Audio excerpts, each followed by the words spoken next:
ready to continue with our next exciting session this afternoon as global competition for energy investment continues to grow. Countries across the region are competing to attract the next wave of capital and strategic partnership. Our upcoming session, Indonesia in Regional Energy Investment, where will the next dollar go? And now, please direct your attention to the screen for the opening video of this session. Indonesia in Regional Energy Investment, where will the next dollar go? Di tengah pesatnya arus investasi dan perkembangan teknologi, negara-negara berlomba mengamankan masa depan energinya sebagai fondasi ketahanan dan kedaulatan nasional. Menurut data International Energy Agency, investasi energi di seluruh dunia diperkirakan mencapai 3,3 triliun dolar AS pada 2025 atau naik 2% dibandingkan tahun 2024. Energi fosil diproyeksikan menyerap sekitar 1,1 triliun dolar AS. Bagi Indonesia, energi selalu menjadi fondasi penting bagi pembangunan. Selama puluhan tahun, minyak dan gas bumi telah menggerakkan berbagai industri, menopang transportasi, dan membantu pertumbuhan ekonomi. Pemerintah berupaya meningkatkan produksi dengan membidik 1 juta barel minyak bumi dan 12 miliar kaki kubik gas bumi per hari pada 2029.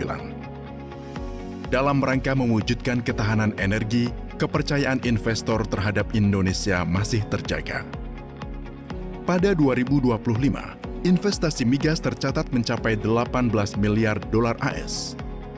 Sementara investasi energi terbarukan di Indonesia pada 2025 tercatat sebesar 2,4 miliar dolar AS. Saat ini total bauran energi primer dari energi terbarukan mencapai 15,75%, dengan total kapasitas terpasang mencapai 15.630 MW.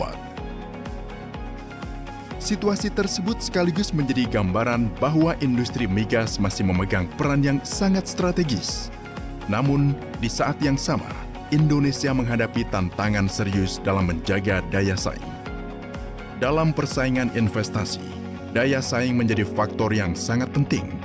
Secara global, pada 2025, peringkat daya saing Indonesia berada di bawah Malaysia dan Singapura di Asia Tenggara. Disinilah lembaga pengelolaan kekayaan negara bisa mengambil peran penting untuk menarik investasi. Dalam lingkup regional, Khazanah di Malaysia dan Temasek di Singapura telah menjadi contoh bagaimana lembaga tersebut mampu menarik investasi swasta. Indonesia memiliki Danantara yang mengelola aset hingga 900 miliar dolar AS dan berkomitmen di sektor kilang, gas, dan energi bersih sebesar 20 miliar dolar AS. Keberadaan Danantara diharapkan dapat berperan maksimal untuk meningkatkan daya saing Indonesia dan sekaligus menarik investasi. Karena negara yang paling atraktif akan menjadi tujuan utama investasi energi global. That was the opening video for our plenary session this afternoon, ladies and gentlemen. This session will explore how Indonesia can position itself as a leading energy investment destination in the region while navigating the challenges of energy security, energy transition, and global competition for capital. But before we deep dive into the session, we would like also to remind all participants that the interactive Q&A session is available through the QR code display on the screen. And to guide this important discussion, we are honored to welcome a distinguished energy industry leader with extensive experience in Asia-Pacific energy markets and strategic industry analysis. He is the Vice Chairman and Head of Asia-Pacific at Wood Mackenzie. Please welcome Mr. Joshua Ngu.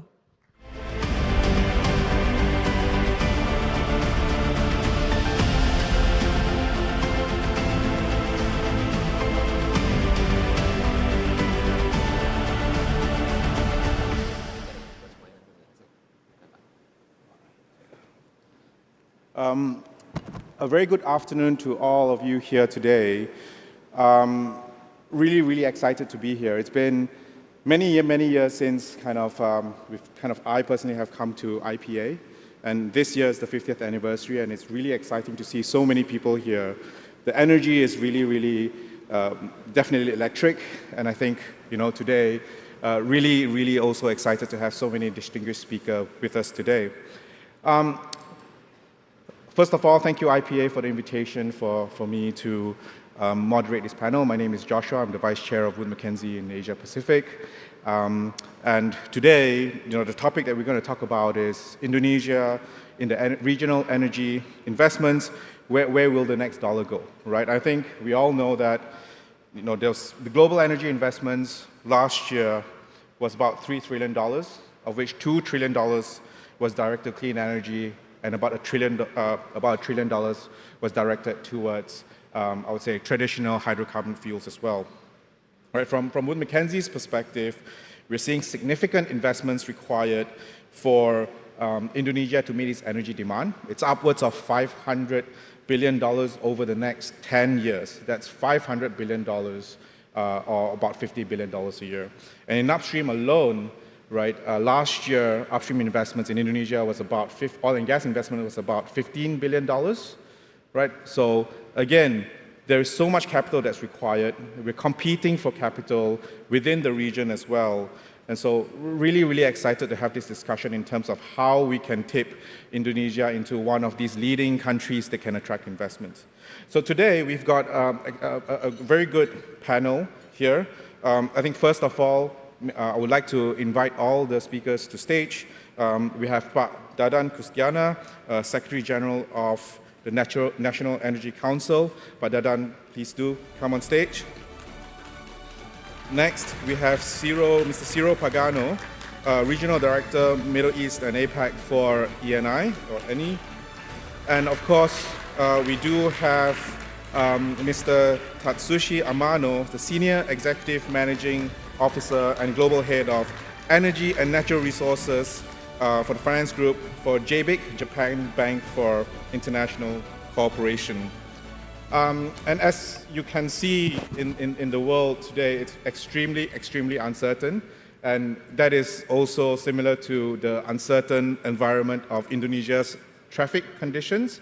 So Pak Ichsan is unfortunately stuck, and he'll be on the way, and we will have a fourth speaker with us joining once he gets here, and that will be Pak Ichsan Zulkarnaen, who is the acting deputy for investment planning at the Ministry of Investment and Downstream as well. A very good afternoon to my fellow panelists. How are you feeling today? Excited about this session? Yeah, of course. All right. So to start with, I think we would really love to have Pak Dadan share about his perspectives for Indonesia's energy outlook, Indonesia's energy landscape, and that's coming from the work that's been done from the National Energy Council. So Pak Dadan, please. Yeah, Pak Dadan. It's up to you. All right.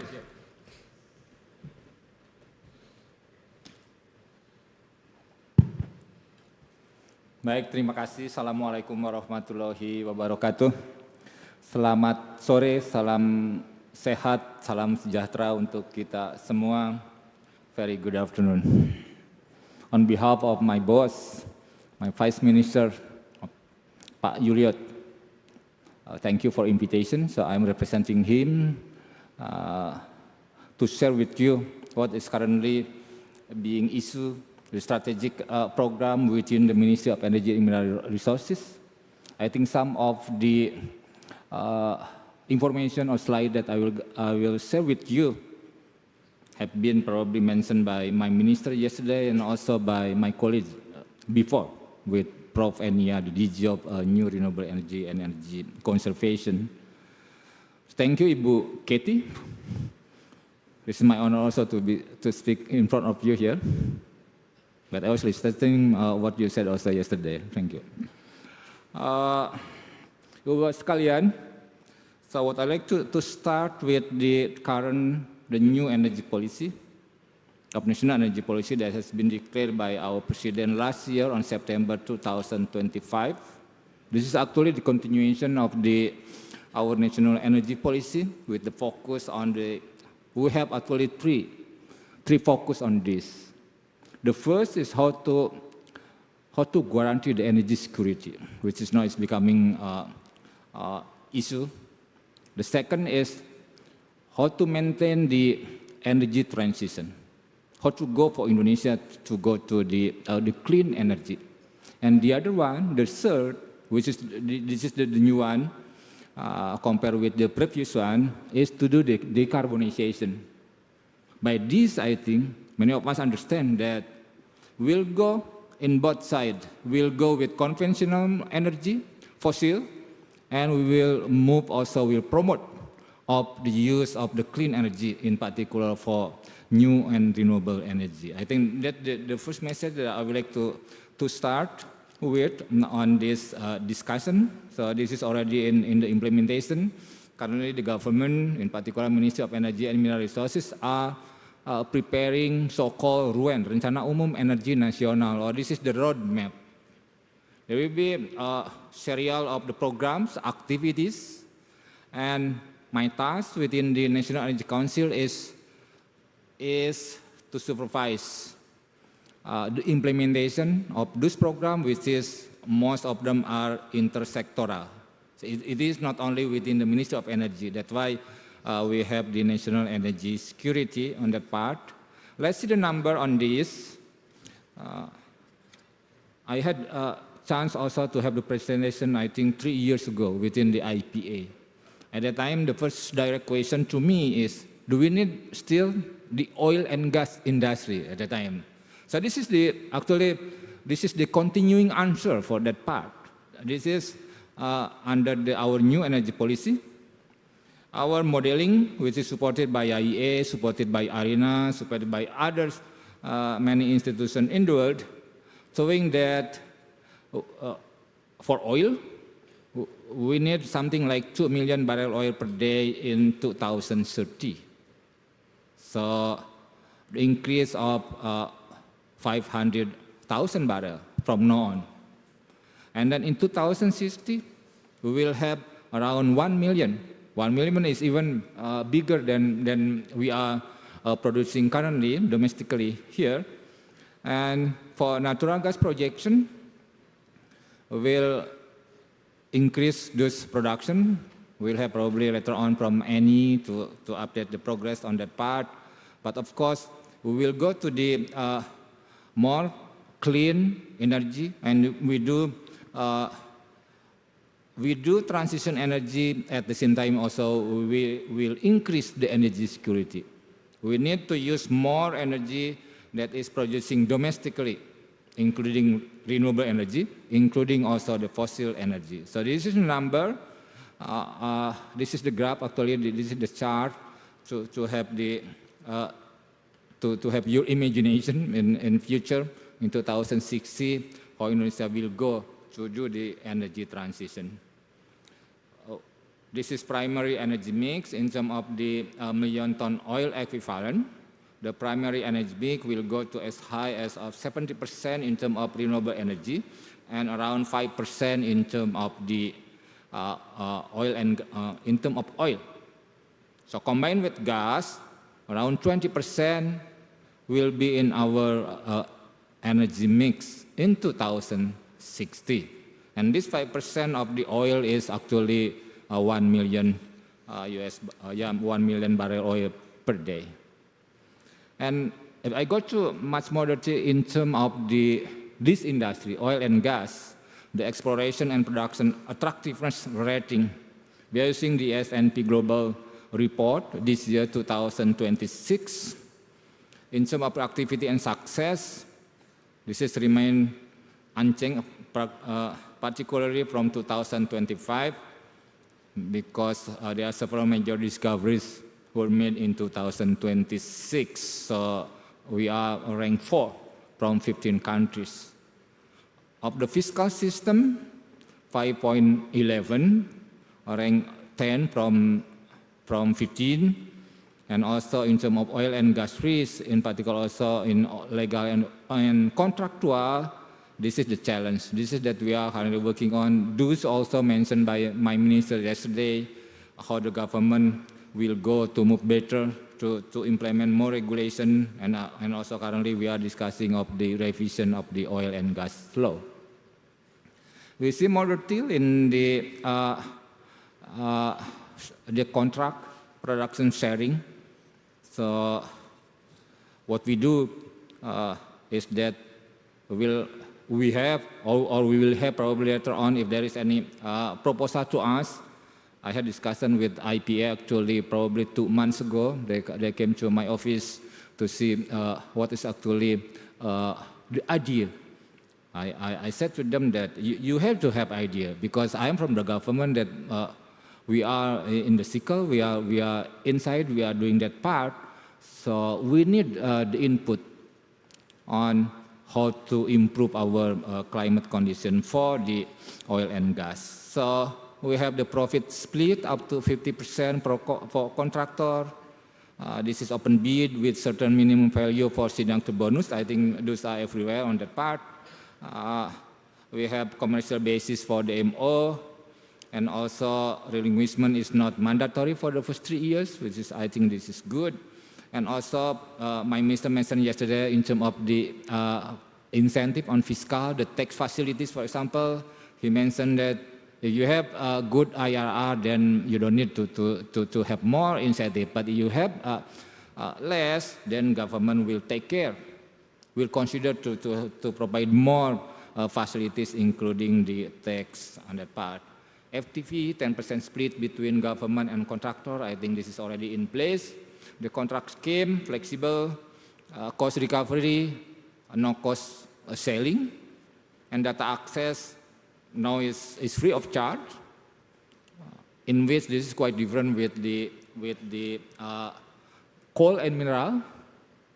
For coal and mineral, you have to pay the compensation on that part if you do the tender on this. So this is also kind of incentive from the government.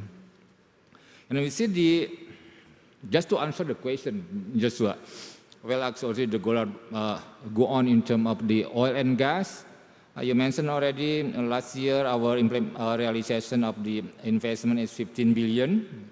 I think it was excellent, because almost the same number also in 2024. Then we are projecting to have the increase in this year, and I believe in 2027, 2028 is even much bigger compared to that actually projected here in the slide. Yeah, we will have many big projects, and also Marcella, probably Andaman later on.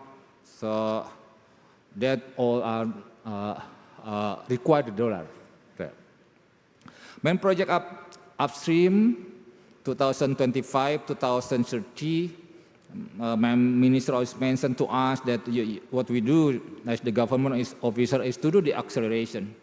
So this is actually the current status of some project. Oil and gas. Oil is in terms of the green, and gas is in the red. So we are targeting to have 1 million of oil production in 2030. This is target coming of our president, and not being implemented within the Ministry of Energy and Mineral Resources. My last slide this is the one also that potential market for CCS. I used to work also with the DG of Oil and Gas, try to develop on that part.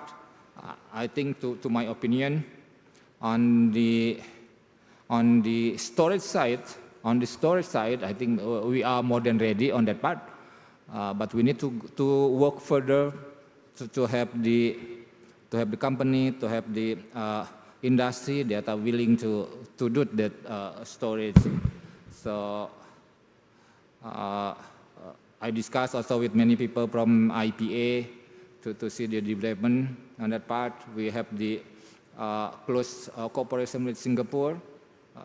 We have the MOU actually very specific on the CCS on that part. Yeah, and I think last month also we did the same thing also with Korea and also with Japan. Those that actually I would like to mention on this, because I believe that in terms of the renewable energy, in terms of the clean energy, the Prof. Enia, the DG, previously, probably has been mentioned it much more detail on that part. Thank you. Thank you, Pak Dadan, for your sharing. Well, it looks really exciting and interesting in the fact that, when you look at the projections, primary energy demand in Indonesia is going to double, right, from now till 2050. And lots of capital that's required, as you mentioned as well. And of course, from an upstream perspective, looking to increase that from 15 billion to a lot more than where it is today. And I think there's a lot of opportunity for us to increase a lot more than what the projection is saying. And a huge part of that is from you, Ciro, from ENI as well. Lots of investment requirements, lots of exciting exploration success. We'd love to bring you in to share a bit more in terms of ENI. And of course, ENI is not only an upstream oil and gas company, you're investing across the energy value chain. So very keen to for you to share what your focus is and where does it go from here. Sure. Thank you very much, and salam alaikum. Good afternoon for everybody. It's my pleasure to be here, first of all, and with pleasure, I want to take your question, Joshua. It's something that makes me proud and happy to say that as ENI, we have contributed, and we are contributing to the energy security of Indonesia. Let me just frame this in a way that the current geopolitical situation is telling us clearly that the paradigm is bringing to the center the energy security against what we have been discussing up till now in relation to transition that remain a key pillar that we all need to follow. Decarbonization, as Dadan was mentioning, is another pillar that we need to follow.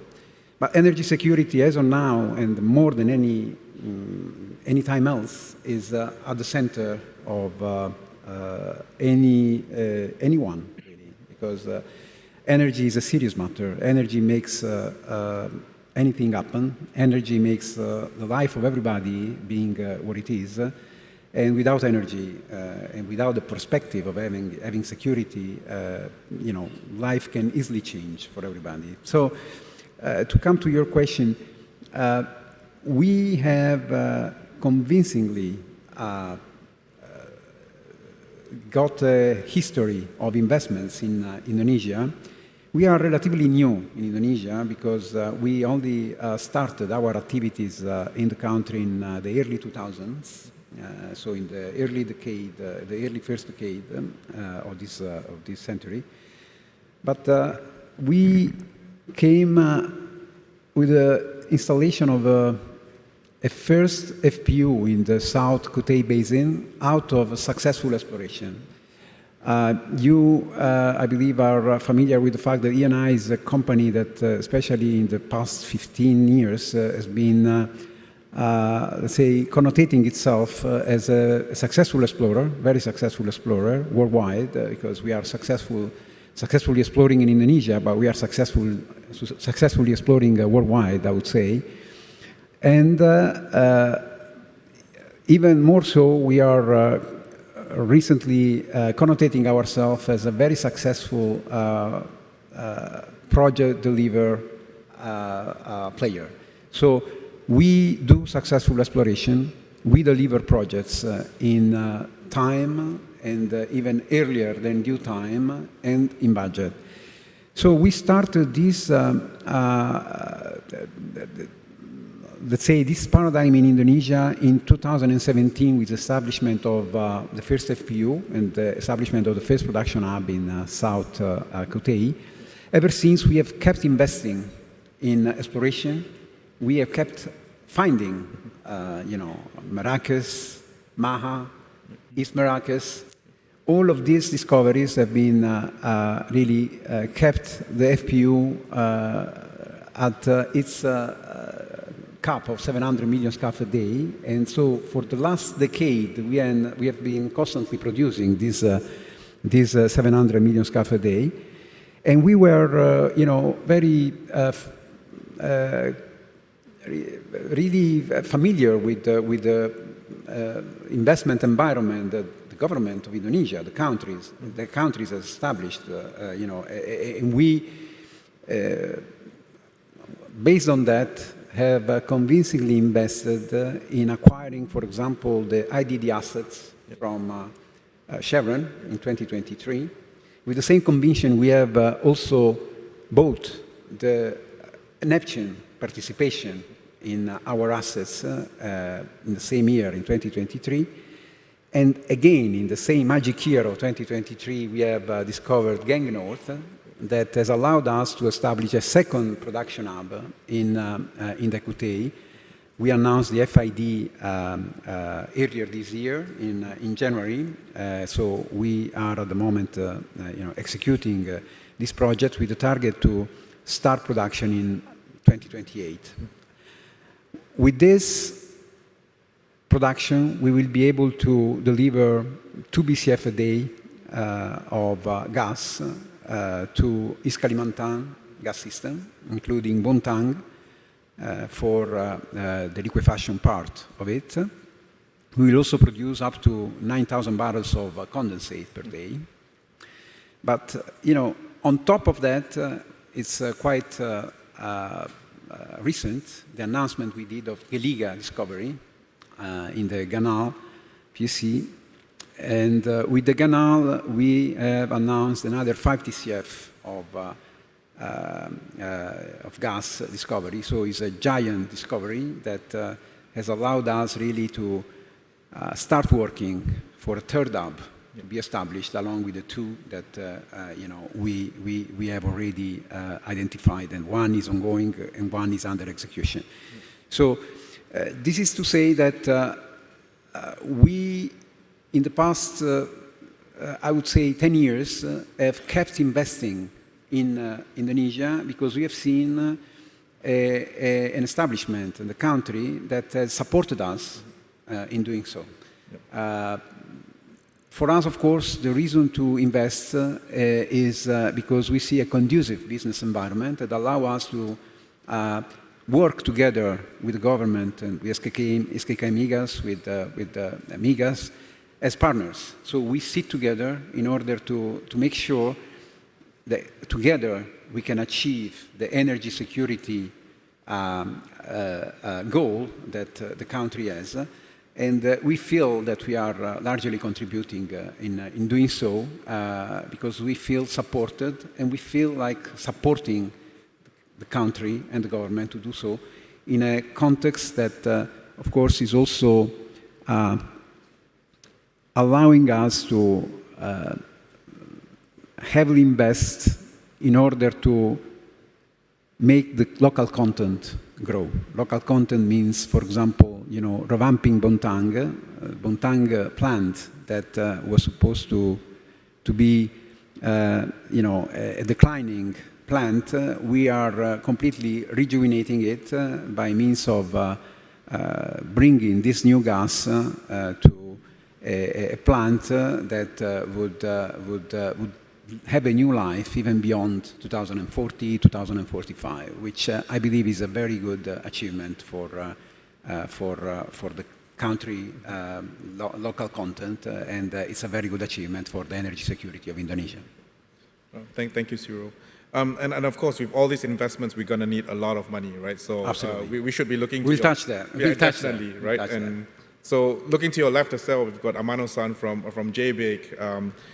Amano-san, would you please kind of share a bit more about JBIC, kind of your mandate, your priorities, and kind of how are you looking to support a lot of these investments?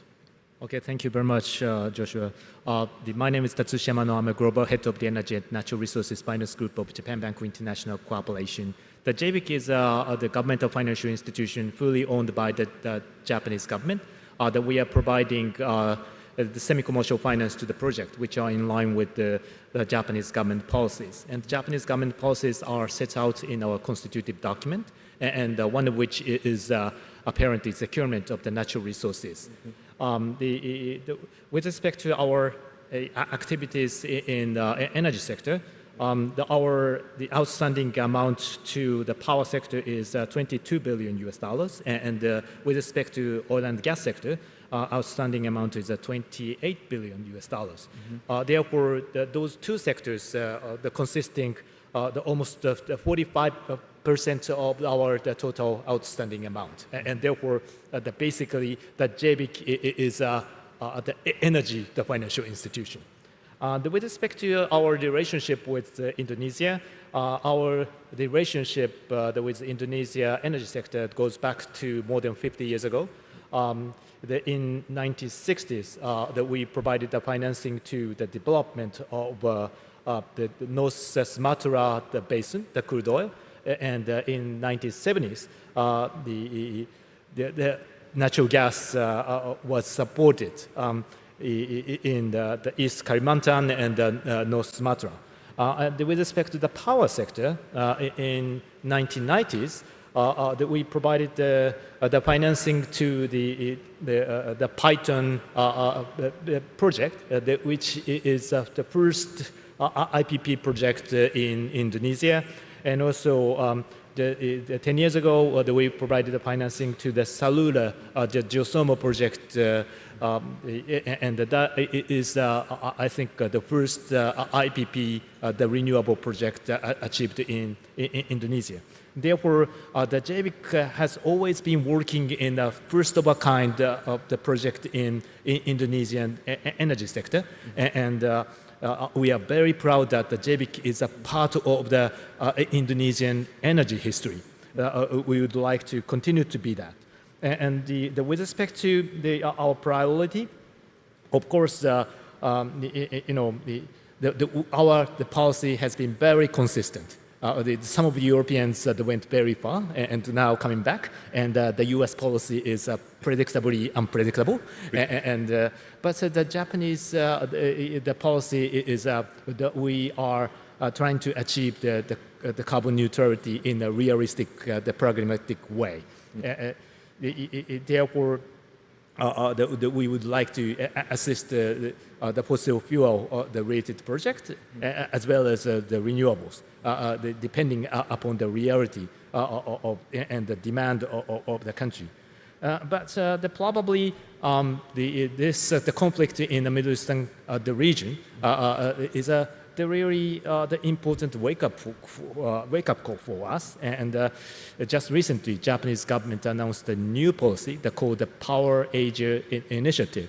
In accordance with this initiative, that we would like to assess the resilience of the energy sector of the Asian countries, because many of the Asian countries are very much depending upon the energy resources from Middle Eastern countries, and therefore we would like to support the energy security in the region. That's the overview and our operational priority for now. Yep. And with regards to that initiative they have, Power Asia Initiative, is it really looking at investments from an upstream or from a supply perspective within the region, as well as infrastructure? How should we be thinking about how you're thinking, or which parts of the value chain would you be looking to deploy capital in? Yes, there are the various, the four pillars of the initiative with respect to the JBIC's activities. The Power Asia Initiative is the overall Japanese policy, and the JBIC is expected to play an important part of this policy. And of course, the JBIC will assist the Japanese companies' activities in the region, but in addition to that, we would like to assist the diversification of the energy resources, and also we would like to assist the additional stockpiling, for example, in order to strengthen the resilience of the energy security. And of course, we would like to continue to work on the new upstream development projects like Abadi and Masela, but for the short term, we would like to assess the short-term energy security in this region. Thank you, Amano, for sharing. And maybe Pak Dadan, maybe coming back to you as well in your presentation around kind of the need for both oil and gas as well as kind of like low carbon investments, whether it's in CCS or renewables as well. The question is really, how should we be thinking about deploying that capital? Which one should we be prioritizing, and how should we be thinking about it? Because it's a lot that needs to be done, right? And from your perspective, should we really try to figure out how we can kind of like move both in parallel, right? And really go full steam ahead, or like do we, or at least from your perspective, is there something that, like maybe for example on oil and gas, because there is so much import requirements right now, you know, there's a bit more focus around making sure that the sector continues to invest and we continue to unlock investment in that part of the energy sector as well. Any thoughts around that? Thank you, Joshua. As I mentioned, that we have the new energy policy on that part. We put the both at the same time, the energy security as well as also the energy transition and decarbonization.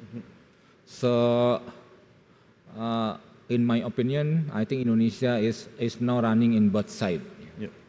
So if you ask to me which one is the most priority, to me, both are at the similar priorities. But the urgency is a little bit different. Say, for example, for the, how to increase the oil production. Because I think this is the most urgency that we had for sometimes already. We need additional of, or at least 1 million of the new production of oil compared to what we need for everyday use of this petroleum-based fuel, for example. So what the government do, that's why we have the SK coming gas. That's why my minister now is chairing the task force for the energy security, which is one of the target is to increase the oil production, oil and gas production actually. But we are a little bit happy in terms of the gas. We can maintain the high production as part, but we see that we need challenge. We still have more challenge for the oil production. So I think the Indonesia, the government is putting a similar priority, but different in terms of urgency. But we thought we put all our capacities how to increase the oil and gas production. At the same time, also how then we can gradually move to add more in terms of capacity, for example, for the new and renewable electricity. I think the very good example is our implementation on biodiesel. Yeah. Now is 40% are sustainable palm oil based biodiesel on that part, and then we'll go to half and half, 50% of the diesel and the other half coming from the renewable. I think this is the best combination probably so far that I was not in my planning of 10 or 20 years ago when we start this part. And we come to this very interesting situation, which is this is only one in the world for that part. Yeah. So we'll go in both sides. Yeah.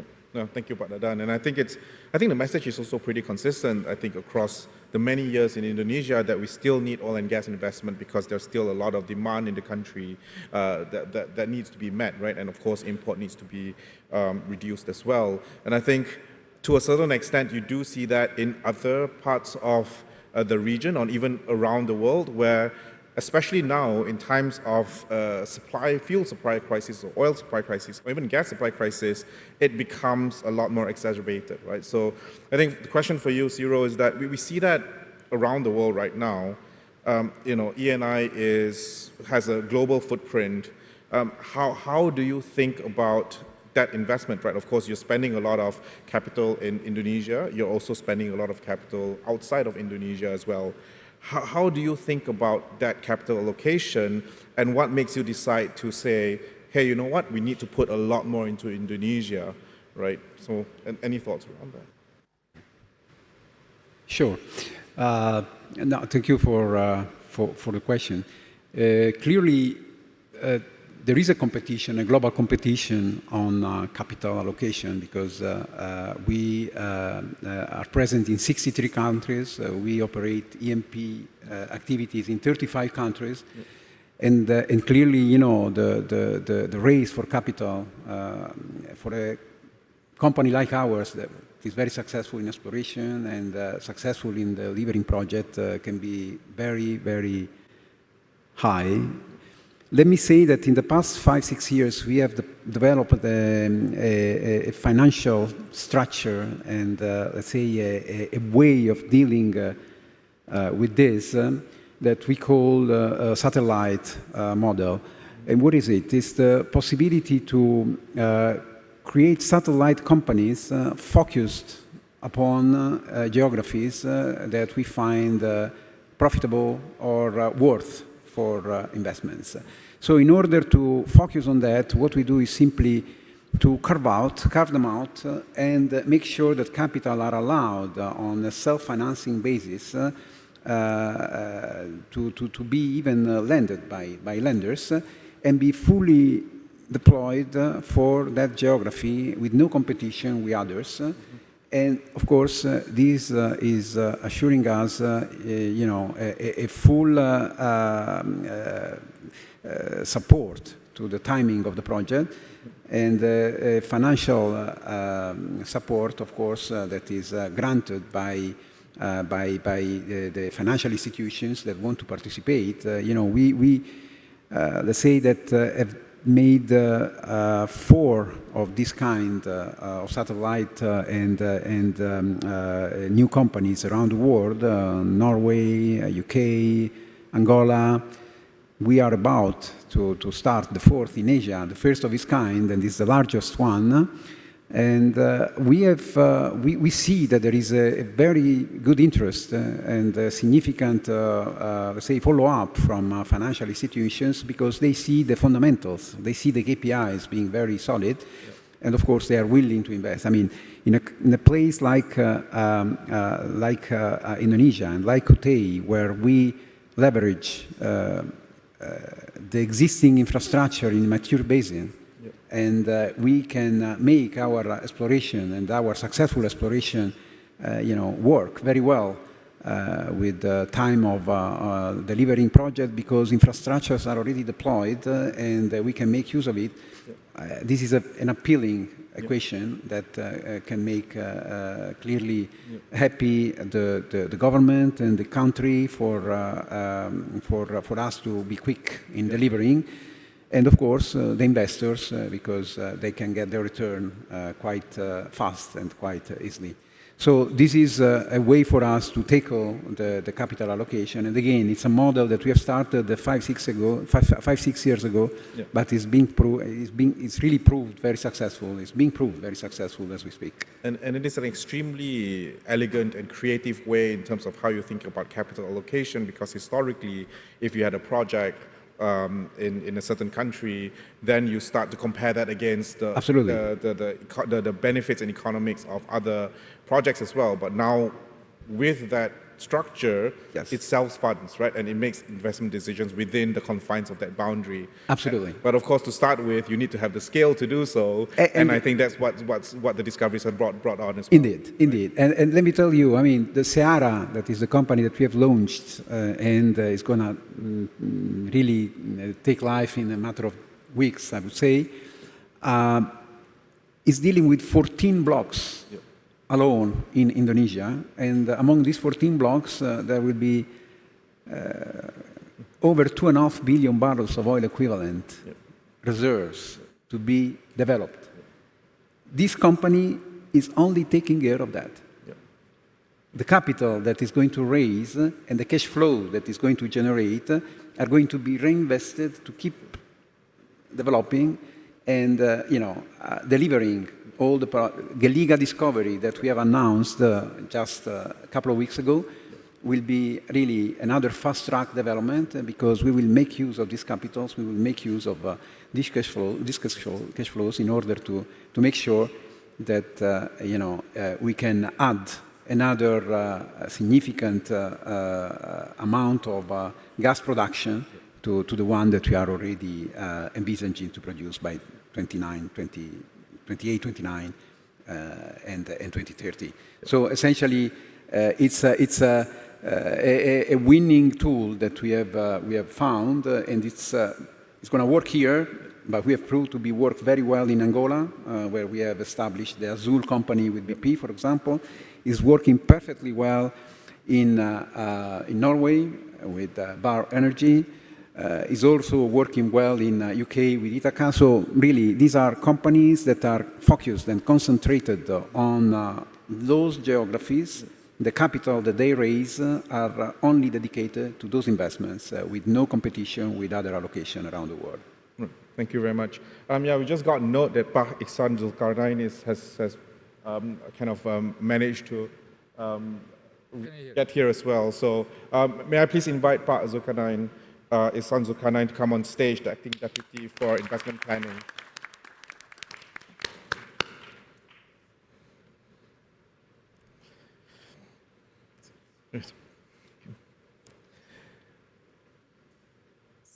So, glad you can make it, Pak Ichsan. And understand that, of course, to start with, you do have a kind of a bit of a presentation that you would like to share. Is that correct? So, happy for you to kind of share a bit more about your perspectives on the investment landscape in Indonesia.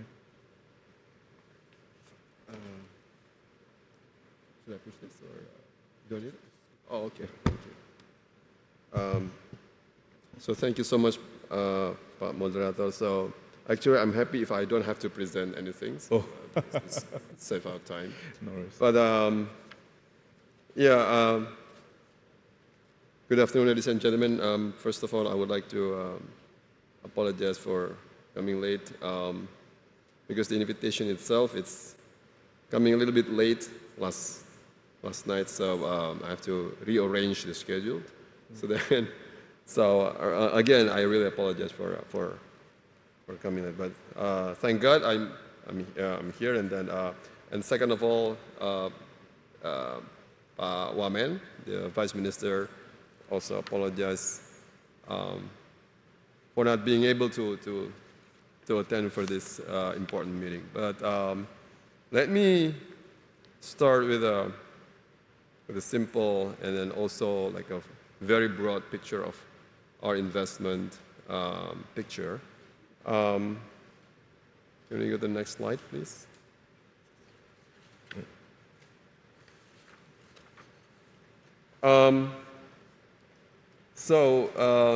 Probably this is a very usual picture that you have already seen many times. The message here is we already set our economic growth 8% in 2029. And then to support this objective, the government has identified an estimated requirement of $789.9 billion in terms of foreign direct investment. So it's probably equivalent to approximately the growth is 143% of total investment realization over the past decade. So if we compare the realization of investment and also our target in 2025 to up to 2029, it's equivalent to 143% growth compared to the last 10 years or so. To meet this investment requirement, average investment growth during this the period 2025 2029 is around 15.6%. So this is not something that we cannot reach, but it needs an extra effort. So it is emphasizing the need for sustained capital inflows and accelerated investment facilitation. So this is also our responsibilities to increase investment inflows coming to our country.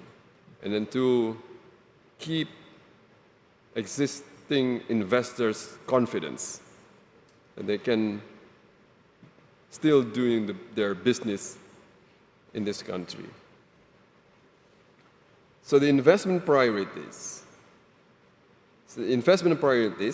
According to also our president instruction, are directed towards food self-sufficiency,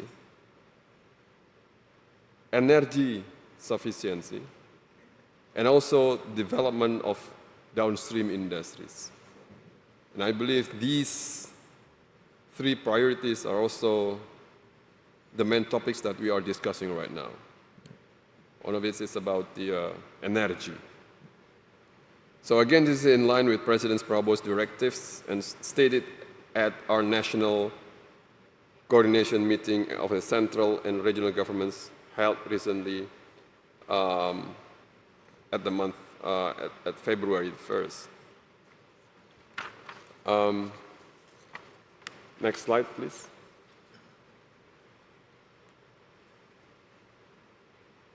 This is actually give us a broad picture of what happened in the first quarter of this year. We're still growing, the investment still growing. In the first quarter of this year, the investment realization reached $30.23 billion and representing almost 19% growth year on year. And it's 1/4 of our target for this year. So hopefully, for the next 3 quarters, we can reach the investment realization targeted.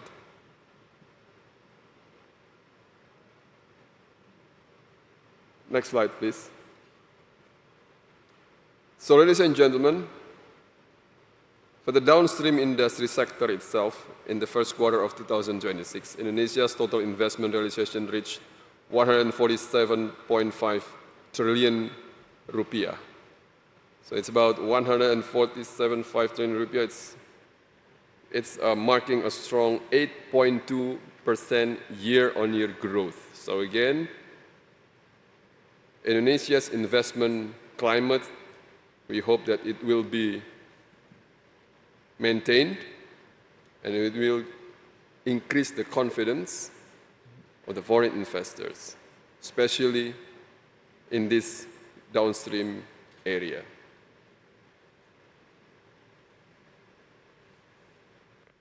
Ladies and gentlemen, to support the realization of the President's vision, particularly the fifth Astacita, the Ministry of Investment and Downstream Industry, or BKPM, we already developed a roadmap, a strategic downstream investment roadmap. So this roadmap serves as a national framework for advancing 28 priority commodities into higher value-added products and promoting output oriented toward export markets and import substitution. So we actually have calculated more or less that the projected economic impact of downstream industry will be quite essential. And the total investment is estimated around $618 billion. It will generate added value of around $235 billion. It will boost our export, and it will increase and reach around $857 million and create more than 3 million jobs.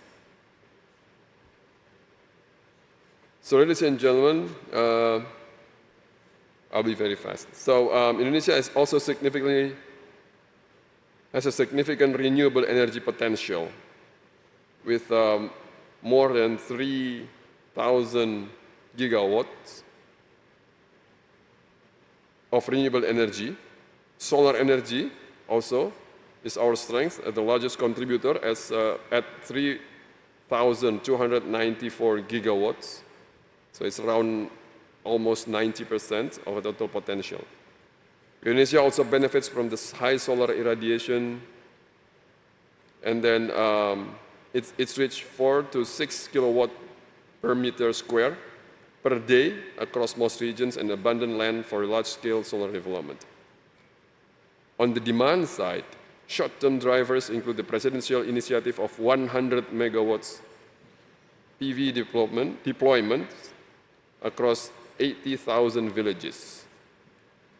PLN's RUPTL targeting 17.1 gigawatts of solar PV by 2034, and strong export-oriented demand from other countries, such as from Singapore, that they need around 18.7 gigawatts by 2035. We're also pushing downstream industry to support national energy transition through optimization of Indonesian raw commodities such as nickel, cobalt, and bauxite. We're transforming today's limited source or non-renewable commodities into green products to increase domestic renewable energy supply, such as battery and solar panel. And then to support the development of these downstream industries, the government has strengthened the business environment through government regulation number 28, year 2025. It's about risk-based licensing. So it regulates and it gives certainty. So basically, these regulations is trying to provide more certainty, to provide assurance for the investors, and then it will increase the confidence of doing business in Indonesia. So these regulations enhance legal certainty through clear service standards, define time limits, and standardized document reviews. Second thing that it is included in this regulation is simplification. It simplifies the procedures by streamlining workflows, eliminating overlapping requirements, and creating more structured licensing stages. And also the third one, it restructures regulations by improving regulatory organization, refining annexes, and harmonizing sectoral nomenclature. So overall, this regulation aims to create more efficient, more transparent, more business-friendly licensing system, and it also strengthens our bureaucratic accountability. Ladies and gentlemen, I believe that Pak Sekjen, Mr. General Secretary, is also already informed you about the government regulation number 40, year 2025, about our national energy policy, so I don't have to go through these regulations. I will be talking something that Pak Sekjen has already mentioned previously.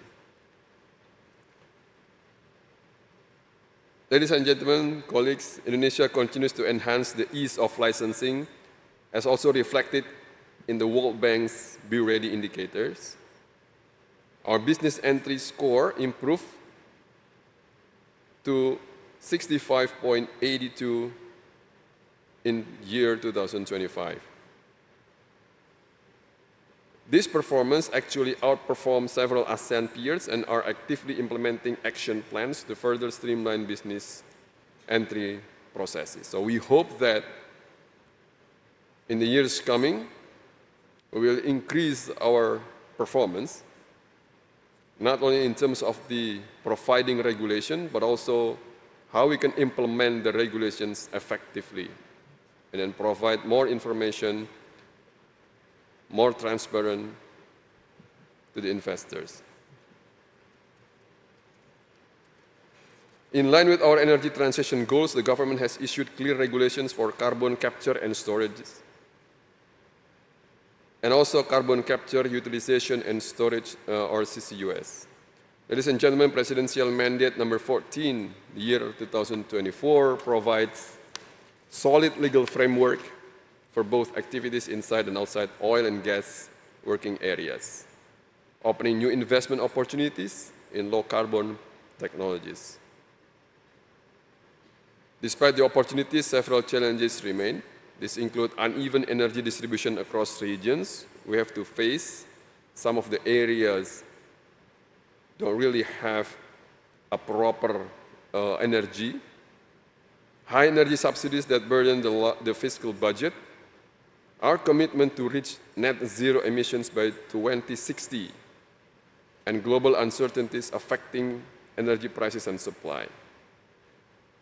And also, one thing that we have to put in our mind that the new renewable energy, even though this is one of our priorities, the share is still only 14.6% in the year 2024. So I believe Sekjen has already has a new number, a new percentage. This is quite a little bit old. So it's a little bit below our long-term targets. So ladies and gentlemen, to address these challenges, the government has outlined clear strategies. We are shifting from crude oil towards greater use of cleaner and natural gas, increasing crude oil and gas production through incentives and new field development, expanding refinery capacity with greener technologies, and gradually substituting LPG with natural gas infrastructure for households.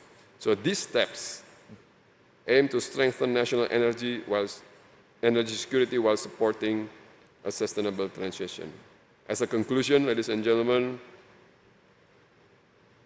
we stand at a pivotal moment in shaping its energy future. While our primary energy mix remains dominated by coal and oil, the government is firmly committed to increase the renewable energy. We invite all investors and stakeholders to seize this opportunity and direct the next investment dollars into Indonesia's promising energy transition journey, where sustainable growth, energy security, and environmental responsibility converge. Thank you so much. Thank you, Pak Ichsan.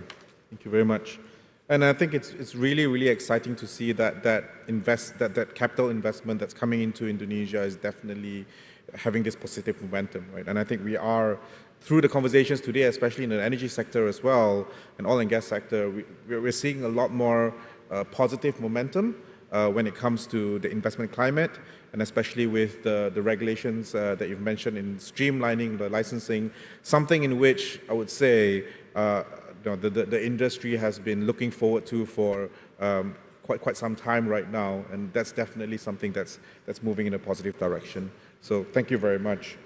I think continuing the conversation around kind of unlocking investment, right, especially in the oil and gas sector as well, and as we can see, there's just so much downstream multiplier effect that has been mentioned as well. Really wanted to kind of hone in on that and say, hey, from a investment perspective, I think, Indonesia has done a lot, right, in terms of the licensing, as we mentioned earlier, streamlining licensing, improving fiscal terms, and I think that's really important, and that's kind of led to the positive momentum that we have. I think from maybe bringing Pak Dadan in first as well.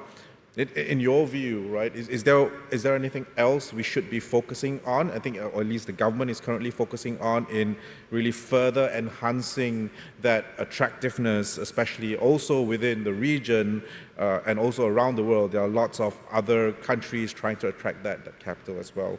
Any thoughts about that? Thank you. I saw to you the data coming from S&P Global of my presentation here. So there are two aspects, legal and contractual, and the other is oil and gas risk. To my opinion, complementing the one that has been done by BKPM on the licensing. In particular, the Ministry of Energy and Mineral Resources. I think since last year we put investment on the upstream. We put investment on the pra survey. So we asked our Lemigas and also JBIC agency to go further in preparing the new working area on that part.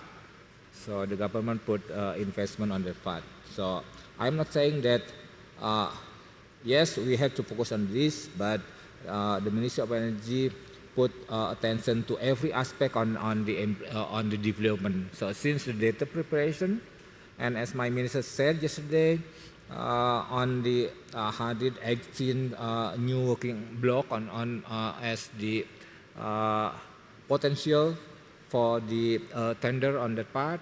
Some are already in the survey on this, whether this is done by the government project and also done by the stakeholder on this. This is on the upstream. But in particular to me, based on my experience by Ichsan, so we had successfully implement the PP 25. But for some, those need serial process. If you ask to the Ministry of Energy, how many license that are being produced by the minister? No, we had only 1 or 2 or 3 even. It's very less actually.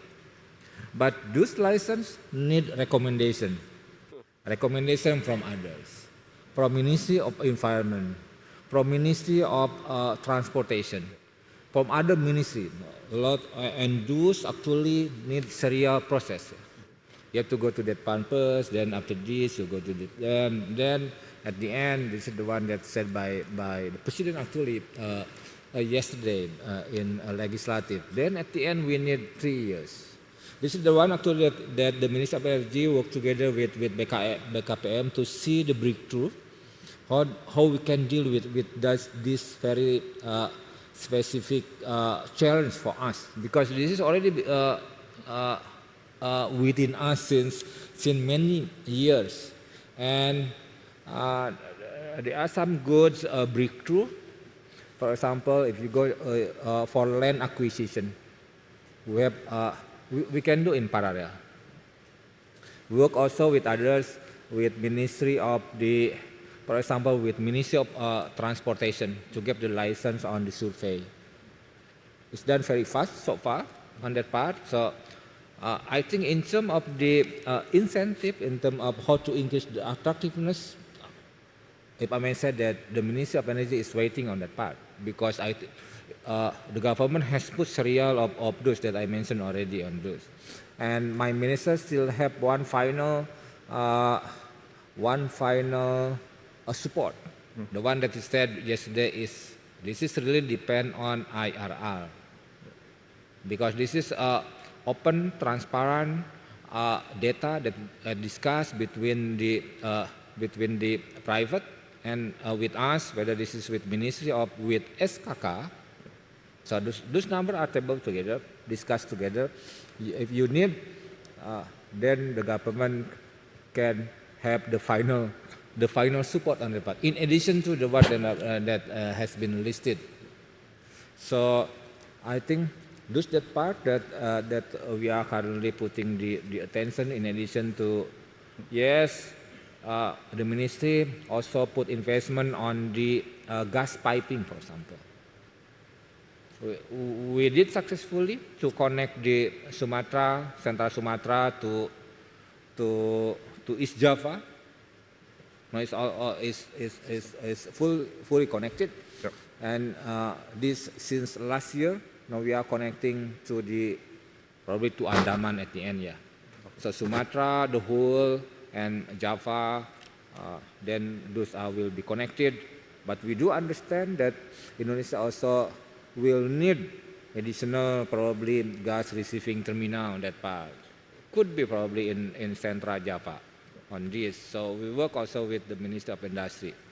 So we do streamlining the process, and the government invests to show to the stakeholders that yes, this is very serious, and the government also take the responsibility in preparing the infrastructure.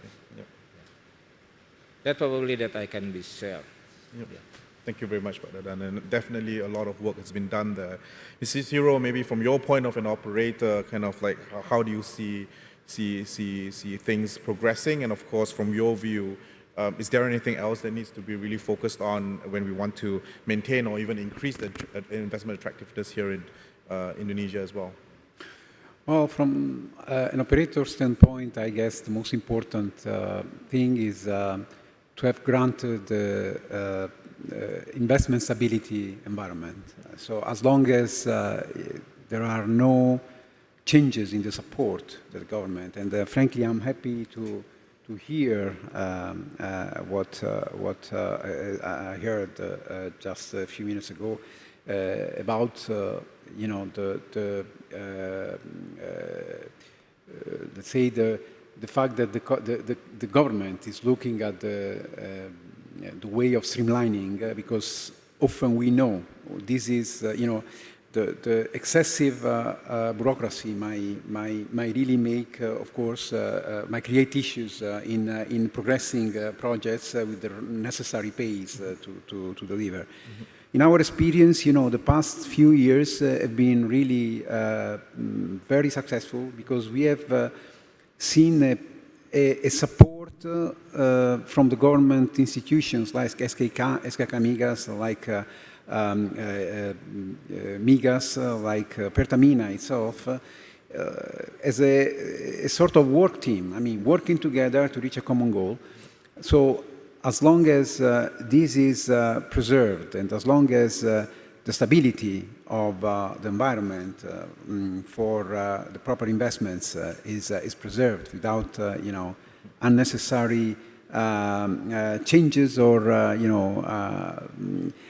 to policies that had not been envisaged at the time of the investment decision, I believe that Indonesia could go a long way, and can go a long way, to attract investments and to make sure that a lot of more projects might come. We are focused on in Indonesia on gas, because we believe that gas is a very flexible commodity that is also working in the transition environment, because it's much less polluting than coal, than oil. So definitely this is something that we are very happy. 90% and more of our resources in Indonesia are gas, and so of course we will be happy to continue investing in that. We will be also exploring other opportunities like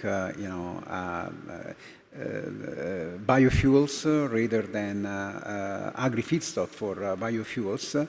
And we will keep looking at any other opportunities that is coming out of our successful exploration. I mean, definitely Indonesia is a place where we have decided in a convinced manner to invest, to stay, and we are looking forward to, together with our partner Petronas, to keep investing and to keep delivering for many decades to come. Yeah.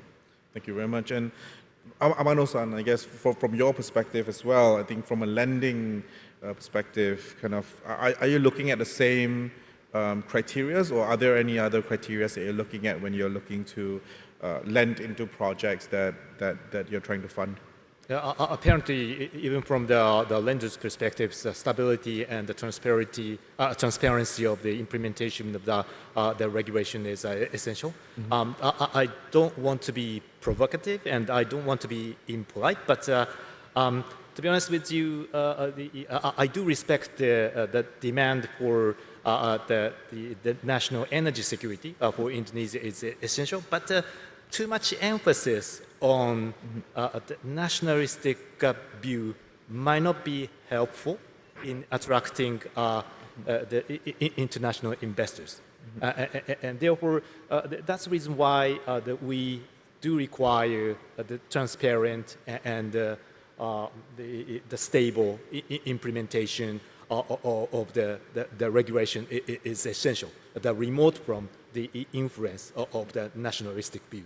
Yeah, and would the thinking, I mean, from a thinking perspective, would that be more of a mutual kind of symbiotic relationship, or in terms of how you support each other, especially when thinking about energy security as well? I think, of course, for Japan, that there is a lot of constraints around what you have in terms of natural resources. So from Japan's perspective, while you want countries to also kind of like make sure that they are self-sufficient, you also want to make sure that that trade, that support for one another continues to be there, to make sure that all of us kind of gains from the I would say the resiliency that each other brings within the energy system. Would that be the way that we should be thinking about it?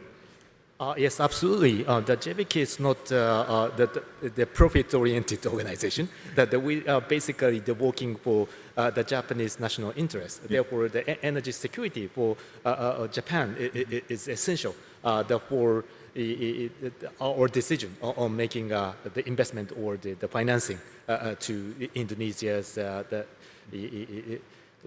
energy project. Therefore, we would like to pursue the win-win situation, that both beneficial to the sponsors, international investors, as well as the Japanese, the consumers, and Indonesia's the citizens. Thank you very much. I kind of want to bring Pak Ichsan in as well, back as well. I think we've seen in the past in different sectors as well, you've kind of looked at different policies, right? We talk about I would say the carrots and the sticks. Typically, policy is never easy because there's always a trade-off. Once you kind of introduce a new policy, there's always a pros and cons, right? So, and when we're looking at the mining sector, for example, there had been extreme success from a downstream investment perspective when you're trying to ban exports of very kind of raw minerals as well. When you're thinking about the energy industry, are there any kind of policies or any thoughts around which direction the ministry is going when it comes to driving a lot more investments in the country, and especially from a downstreaming perspective as well, Pak Ichsan? Any thoughts around that? Oh, Pak Ichsan. Because it's for me? Yeah, for me, right? Yeah, correct. Yeah. So from the broader perspective, I guess what Pak Dadan mentioned already is one of our homeworks. Yeah. Is how we can provide more certainty to the investors. And also the transparency is also one of the things that we need to work on, and we have to focus on. Those two things actually are the main focus of what the government is doing right now. One thing that we are doing right now is we are trying to issue one of the implementing regulations from the PP 28 2025, as Sekjen mentioned before. It's about licensing regulations. So we, right now, are preparing a better implementing regulations compared to the previous regulations. So we try to provide more transparency, more effective, more efficient, and hopefully this will increase the confidence from the investors. In terms of the energy sector, for sure, yes, and also for the downstream sectors, because this is also one of the main priorities directed by our president. So there are several regulations that we introduced to increase the performance of these sectors. One of the regulations, of course, is about let me check, the tax holiday and tax allowance, for sure. We already have the tax allowance and tax holidays regulations, and the government is continuing to broaden fiscal incentives for pioneer industries, including oil refining, petrochemicals, gas processing, and also renewable energy manufacturing. So the existing schemes already that is already provided, which is corporate income tax reduction of 50 to 100%, and so on and so forth. So basically, you can see these regulations openly, and then you can see it from the websites. The second one, also, we are promoting the energy-focused special economic zones.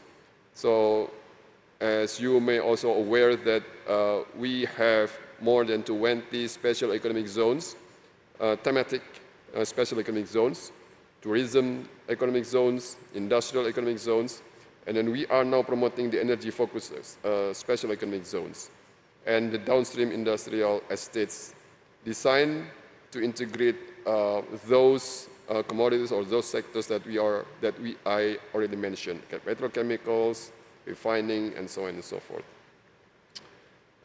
The other thing that the government has introduced is also what General Secretary mentioned. It's about how we can improve our licensing systems through the online single submissions.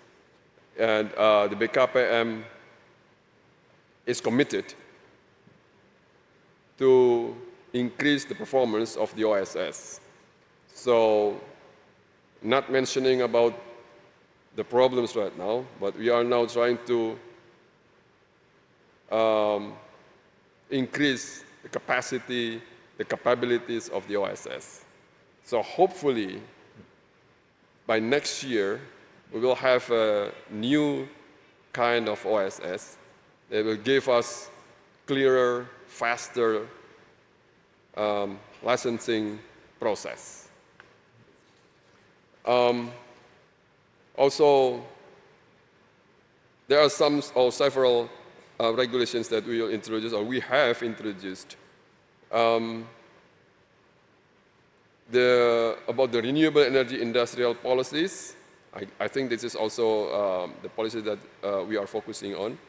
For renewables, BKPM is promoting Indonesia as a renewable and future-ready energy hub, which is emphasizing on solar manufacturing, battery ecosystems, geothermal, hydropower, bioenergy, and ocean current energy. So the ministry is trying to attract more and more investors, foreign investors, coming to our country, not only into generation projects, but also into domestic manufacturing and supply chains tied to the energy transition. So for more details, I guess, all the investors and business actors can come to our office or Dadan's office to see what we are doing right now to increase the performance, and also how to attract the foreign investors coming to Indonesia, working on these renewable energy sectors. Thank you, Ichsan. And I think we're running out of time, although we do have one question. Maybe a quick one for you, Amano-san, around what really makes a energy project bankable today, given the geopolitical uncertainty, right? What would you look at if there's one thing that you really have to focus on? Is it IRR? Is it cash flow certainty? What is it that makes it bankable today? In my view, the stability of the regulatory environment, that is the foundation of the current very uncertain the situation. Yes, that's my view. Right. Thank you, Amano-san. So really, thank you very much for all the esteemed panelists for your views as well. This is one topic that we could go on for another hour and still have a lot of interesting ideas and conversations, but of course, unfortunately, we did not have time. I think just to really sum it up as well, based on kind of what's been mentioned, I think Indonesia is in an extremely unique position, right? There's significant resources, and I think while, we were just mentioning earlier, Ciro, as well, the fact that, Indonesia was historically seen as a very mature region from an oil and gas producing perspective. It continues to deliver on the upside from a resource perspective, and actually Indonesia can play this role in supplying fuel for and energy for the wider region as well. And I think Indonesia could really embrace that, and with doing that, it also secures its own energy requirements, and I think that's something that that is really exciting. Also, at the same time, there's lots of progress when it comes to the incentives to deliver investments, and also from a regulatory and a process perspective. And I think from streamlining the licenses, that's definitely in the right direction. We definitely love to see that being implemented. If possible, tomorrow, ya Pak. And I think everybody will be jumping out here saying, hey, you know what, let's put more money into Indonesia and make sure that we achieve the investment outcome that's required as well. Yeah, thank you very much, Pak. So here it is. We're looking forward to next year's IPA Convex, looking forward for more discoveries, looking forward to more FIDs as well. So again, thank you very much for the exciting conversation, and look forward to seeing you next year in IPA Convex 51. Right, thank you very much.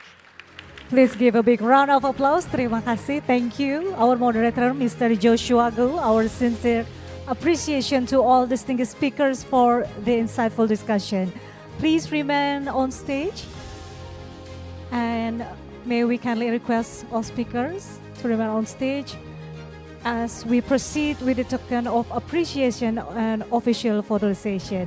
We are honored to invite the IPA board representatives, Mr. Nasser Al-Houthi and Mr. Nurzan Ongal Tayef.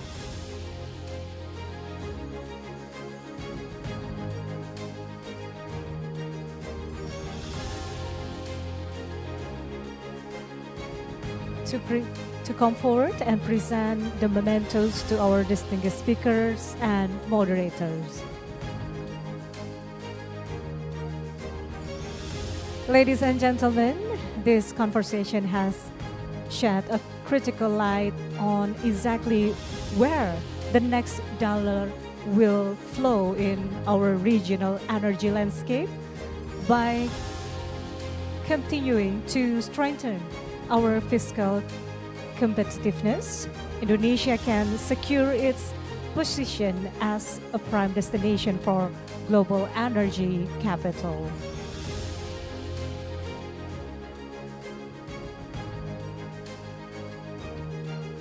Once again, thank you to our moderator and speakers for insightful discussion and valuable perspectives shared this afternoon. One more group photo. Please look toward the center camera and big smile everyone in 3, 2, 1. Once again, in 3, 2, 1. Okay, thank you very much, gentlemen, ladies and gentlemen. Please give them another round of applause.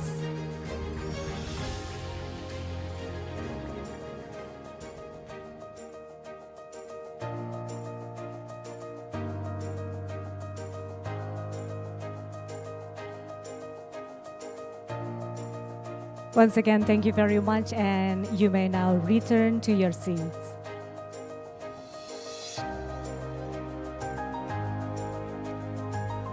Distinguished guests, ladies and gentlemen, this concludes today's program of the 50th IPA Convention and Exhibition 2026. Thank you for your participation and engagement throughout the day. We kindly inform for those who use the interpretation devices, we kindly ask you to please return them before leaving the room. Thank you for your kind cooperation. We look forward to welcoming you again tomorrow for more insightful discussions, including plenary session 4 and the closing ceremony of IPA Convex 2026. I'm Bunga Harumdani. Have a wonderful evening and see you tomorrow. Thank you. Wassalamualaikum warahmatullahi wabarakatuh.